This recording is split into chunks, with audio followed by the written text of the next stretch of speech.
One other story, and it was kind of, obviously it was dominated by the Michigan story yesterday, or we forgot all about it. Joe Burrow had a press conference yesterday. And Joe Burrow, it felt like it went to a dark place. And you start to think about everything he's been through, and I'll get to all of his injuries and how many times he's been sacked and just had a home break-in. I mean, he's gone through an awful lot. And he spoke to the media yesterday, and this is a portion of what he had to say. If I want to keep doing this, I have to have fun doing it. I've been through a lot, and if it's not fun, then what am I doing it for? So that's the mindset I'm trying to bring to the table. I've been through more than most, and it's certainly not easy on the brain or the body. He turned 29 yesterday. Not exactly in a celebratory mood there. So he tore his ACL, MCL. That cost him the tail end of his rookie season. Another season-ending injury in 2023, tore ligament in his wrist of his throwing hand. Turf toe this year that required surgery. He was out for over 2 months. He's been sacked at least 40 times in each of the last 3 seasons that he's played 16 or more games. So he's been through a lot. Came back trying to get his team maybe into playoff contention. They ended up losing. He had a couple interceptions there, and now basically out of playoff contention. And I don't know if this is an Andrew Luck situation, because that's what came to mind. Andrew Luck, I believe, was 29 years of age when he decided he was going to walk away from the Colts, because he wasn't having fun. He had all these injuries. They had a bad offensive line. He paid the price for that. Then they got to the point where they had a good offensive line. Andrew Luck was 29 when he walked away from football. Joe Burrow's looking around going, what am I doing? If I'm not enjoying this, why am I playing? And when you think of all the injuries here, it feels like it's every year it's something. And some seasons it's been more than just one injury.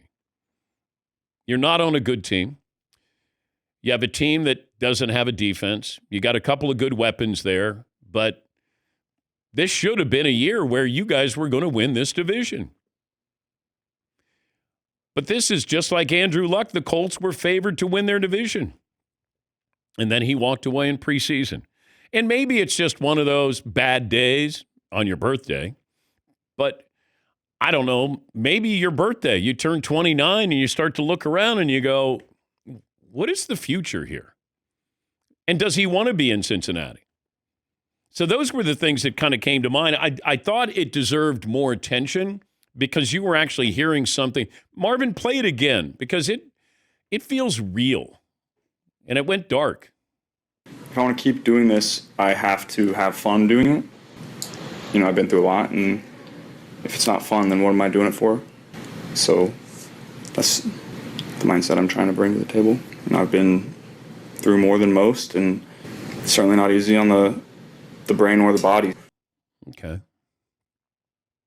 That to me was a big deal. And look, these guys go through dark periods. When anybody who's had an injury in the rehab process, you go through a dark period. Because people will ask you, hey, how you feel? How you doing? Hey, when you coming back? You don't want to go out. You just want, I'll do my rehab and then and he worked hard to come back. And I wondered, why are you coming back?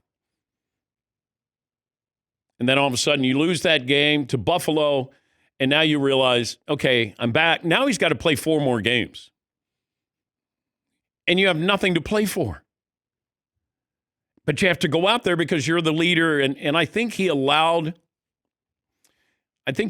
himself to speak honestly.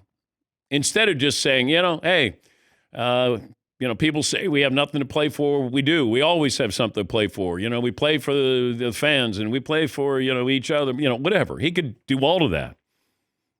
But I think he gave you a true peek inside his mind right now of, what am I doing?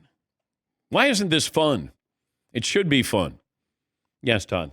And he may be feeling like this for a while, but you nailed it with the Bills. They win that game. They're 1 behind Baltimore and 2 behind Pittsburgh with 4 left, and there's still something to play for. Maybe he's not so down and thinking like this is just a terrible situation. Well, if they beat the Bills, then he probably has a different mindset because now we're in it.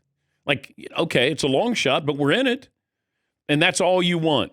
You know, when you get eliminated and you got another month to play, and you're going out there and you've been beat up, you worked so hard to come back, and then all of a sudden you're like,